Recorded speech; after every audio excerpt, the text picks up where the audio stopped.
बिस्मिल्लाहिर्रहमानिर्रहीम। अस्सलाम वालेकुम अज़ीज़ तलबा व तालिबात। लाहौर लीड्स यूनिवर्सिटी में खुश आमदीद। मैं जावेद इकबाल जावेद शोबा उर्दू से मुखातिब हूँ। अज़ीज़ान गरामी, ये लेक्चर नंबर 10 है और ये लेक्चर भी रसीद नवीसी पर मुश्तमिल है, लेकिन इसमें हम अमली मश्क करेंगे। इससे पहले जो लेक्चर हमने देखा था, सीखा था, उसमें रसीद नवीसी के बुनियादी उसूल व ज़वाबित, अहम निकात और कवायद पेश किए गए थे, ताकि हम उन कवायद को पेश नज़र रख के एक मौसर तरीन रसीद लिख सकें। अब वो उसूल व ज़वाबित जो हम साबिक लेक्चर में पढ़ आए हैं, उन्हीं को हम अमली जामे पहनाने की भरपूर कोशिश करेंगे। आप देखें मज़ीद रसीद नंबर 1, आप देखें सबसे ऊपर टाइटल लिखा हुआ है कि रसीद वसूली कीमत मोटरसाइकिल इस्तेमाल शुदा। अज़ीज़ान गरामी, हमने ये देखा था कि सबसे ऊपर मौजू होगा रसीद का, उसके बाद बा से तहरीर आन के, ये ज़रूरी है हर रसीद के लिए। बा से तहरीर आन के हर रसीद में लिखा जाएगा। कोई भी रसीद आप लिखते हैं, चाहे राहदारी लिखते हैं, चाहे रसीद लिखते हैं, उसके लिए बा से तहरीर आन के लिखा जाएगा। उसके बाद जब हम शुरू करेंगे रसीद, ये हिस्सा है नफ्स मस्मून का।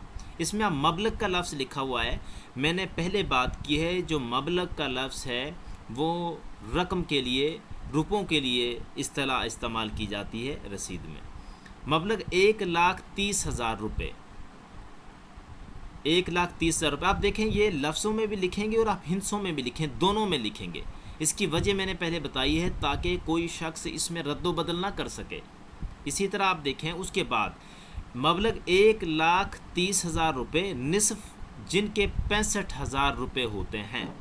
मतलब ये है कि आपने जब कोई रकम लिखनी है तो मबलग का लफ्ज़ इस्तेमाल करेंगे, और रकम लिखने के बाद रकम को आप लफ्ज़ों में और हिंसों में लिखेंगे, और फिर इस जो रकम आपने पहले लिखी है इसी का आप निसफ़ करेंगे, मतलब हाफ़ करेंगे, और जो निसफ़ रकम है वो भी आप हिंसों में और अल्फाज में लिखेंगे। और इसके बाद रकम लिखने के बाद आप वजह बताएंगे कि बाबत, दोबारा देखें, मबलग 1,30,000 रुपये निसफ़, जिनके 65,000 रुपये होते हैं, बाबत कीमत एक अदद मोटरसाइकिल। और अब आप देखें कि जिस वजह और जिसके लिए आप रसीद लिख रहे हैं उसकी मुकम्मल वजाहत लिखेंगे। यहाँ मिसाल के तौर पे एक मोटरसाइकिल की जो रसीद हम लिख रहे हैं, तो आप देखें आप क्या लिखेंगे, बाबत कीमत एक अदद मोटरसाइकिल, होंडा, इंजन नंबर 455060, इस्तेमाल शुदा, रजिस्ट्रेशन नंबर LEA-A-266, आज़ा जनाब अवैस अंजुम वलद दीन मोहम्मद, कौम मेऊ राजपूत, साकन पीरूवाला, कसूर वसूल पाए, और रसीद लिख दी ताकि सनद रहे और वक्त ज़रूरत काम आए। इसके बाद जैसा कि हमने पहले नमूने में देखा कि दोनों अतराफ़ में आप गवाशुद लिखेंगे, 2 गवाह होने चाहिए इसके लिए, और दरमियान में अल अब्द, और उसके नीचे आप तारीख़ लिखेंगे। तो अज़ीज़ तलबा व तालिबात, आप देखेंगे कि इसमें सिर्फ़ कोई भी आप रसीद लिखते हैं उसमें तकरीबन 70% वही अल्फाज इस्तेमाल होते हैं हर रसीद में, लेकिन दरमियान में वो चीज़ जिसकी कीमत का तयन किया जाता है, जिसके लिए रसीद लिखी जाती है, उसमें रद्दो बदल किया जाता है, क्योंकि उस हर चीज़ की नोयत मुख्तलिफ होती है। इसी और रसीद देखें आप, रसीद वसूली कीमत भैंस, बायसे तहरीर आन के, मबलग 1,40,000 रुपये।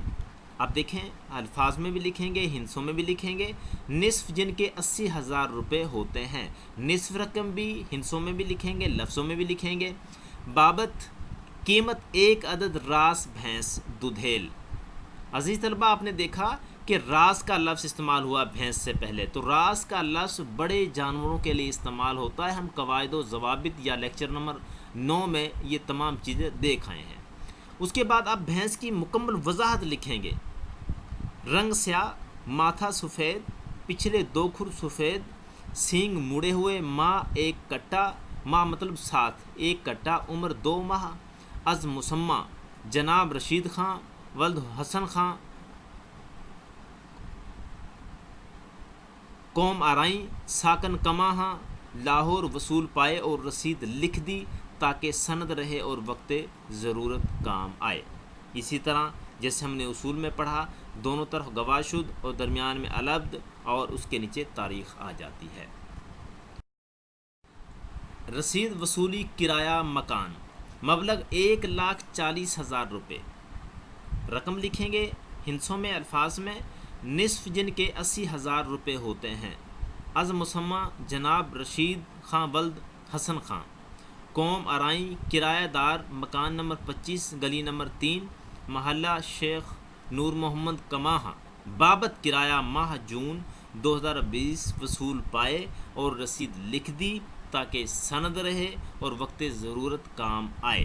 مطلب یہ ہے کہ وصولی کرایہ مکان، اگر آپ کرایہ کسی مکان کا وصول کرتے ہیں تو اس کی بھی رسید لکھی جاتی ہے، اور رسید جیسے ہم نے پہلے پڑھا اسی طریقے سے لکھی جائے گی، تھوڑی سی تبدیلی ہوگی اس میں۔ رسید وصولی قیمت ٹیلی ویژن باعث تحریر آن کے مبلغ 20,000 روپے۔ اسی طرح رقم لکھیں گے دونوں طریقے سے، ہندسوں میں بھی الفاظوں میں بھی، نصف جن کے 10,000 روپے ہوتے ہیں۔ بابت کس وجہ سے؟ بابت وجہ، بابت قیمت ایک عدد ٹیلی ویژن سونی تیار شدہ جاپان، رجسٹریشن نمبر 30/20/32، ماڈل 2020، از مسمہ جناب سلیم خاں ولد صدیق خاں، قوم جٹ، تحصیل چونیا، ضلع قصور، وصول پائے اور رسید لکھ دی تاکہ سند رہے اور وقت ضرورت کام آئے۔ اب اسی طریقے سے گواہ شد دونوں اطراف میں آئیں گے اور درمیان میں العبد۔ ایک رسید دیکھیں آپ، رسید راہ داری باعث تحریر آن کے ایک راس بیل۔ آپ دیکھیں گے راہ داری میں تھوڑی سی تبدیلی ہوتی ہے، راہ داری کی جو رسید ہے اس میں کچھ تبدیلی ہوتی ہے، اور اس میں چونکہ گواہ نہیں ہوتا۔ ایک راس بیل، رنگ سیاہ، سینگ مڑے ہوئے، نوکیلے، ماتھا سفید، پچھلے کھر سرمئی، از مسمہ حنیف خاں ولد سردار محمد، ساکن موضع کنگن پور، تحصیل چونیا، ضلع قصور، برائے کاشتکاری، لاہور کماہاں روڈ، گاؤں لیل، لاہور لے جا رہا ہے۔ رسید راہداری تحریر ہے تاکہ کوئی اہلکار سرکاری یا غیر سرکاری راستہ میں مزاحم نہ ہو۔ العبد دستخط تصدیق کنندہ، اب یہاں دستخط ہوں گے جس نے تصدیق کی ہوگی۔ محمد مبین میو، نمبردار، موضع جیتی والا، کنگن پور، تحصیل چونیا، ضلع قصور، اور اسی طرح اس کے بعد جو ہے نا وہ آتی ہے۔ تو عزیز طلباء و طالبات، یہ پہلے ہم نے لیکچر نمبر 9 میں یہ تمام رسید لکھنے کے اصول و ضوابط اور اہم نکات سیکھے تھے، اور لیکچر نمبر 10 میں ہم نے وضاحت کے ساتھ تقریباً 5 رسیدیں پڑھی ہیں، سیکھی ہیں، جو امتحانی نقطہ نظر سے بھی اہم ہیں اور روزمرہ کے معاملات میں بھی ان کی اشد ضرورت ہے۔ تو عزیز طلباء و طالبات، سب سے پہلے آپ لیکچر نمبر 9 کو غور سے سنیں، اور اس میں جو اصول و ضوابط رسید کے دیے ہوئے ہیں ان اصول و ضوابط اور اہم نکات کو دھیان سے سنیں اور دھیان سے دیکھیں، دھیان سے پڑھیں، دھیان سے سنیں، اور اس کے بعد آپ یہ لیکچر نمبر 10 دیکھیں گے جس میں مکمل رسید نویسی جو ہے اس کے حوالے سے بات کی گئی ہے۔ آپ یاد رکھیں کہ رسید کا نمونہ ایک جیسا ہی ہوتا ہے، لیکن درمیان میں جو نفس مضمون میں اس میں فرق ہوتا ہے۔ ہم نے 5 رسیدیں دیکھی ہیں، اس میں آپ دیکھیں گے باعث تحریر آن کے ہر رسید میں آئے گا، اسی طرح نفس مضمون میں جو رقم ہے ان کے الفاظ بھی ہر رسید میں لکھے جائیں گے، اسی طرح آخر میں جو گواہ ہوتے ہیں اور العبد دونوں گواہ اور تاریخ وہ بھی ہر رسید میں لکھے جائیں گے۔ تو یوں آپ دیکھیں کہ آپ ایک رسید اگر یاد کر لیتے ہیں تو اس کا مطلب یہ ہے کہ تمام رسیدیں آپ سیکھ چکے ہیں۔ تو اس میں اہم بات جو یاد رکھنے والی ہے وہ رسید کے لیے جو ماہرین نے اصطلاحات متعین کی ہیں ان اصطلاحات کو پیش نظر رکھا جائے، اور جو رقم ہے اس کی مشق ہونی چاہیے کہ الفاظوں میں اور ہندسوں میں آپ کس طرح لکھتے ہیں، دونوں طریقے سے رقم لکھیں، پھر اس کی نصف رقم لکھیں، اس طرح آپ اچھے طریقے سے یہ سوال حل کر پائیں گے، اور روزمرہ کے معاملات میں جہاں کہیں بھی ضرورت ہوگی آپ ایک انتہائی خوبصورت اور مؤثر ترین درخواست رسید لکھ سکیں گے۔ اسی کے ساتھ اجازت دیجیے، دعا میں یاد رکھیے گا۔ اللہ حافظ۔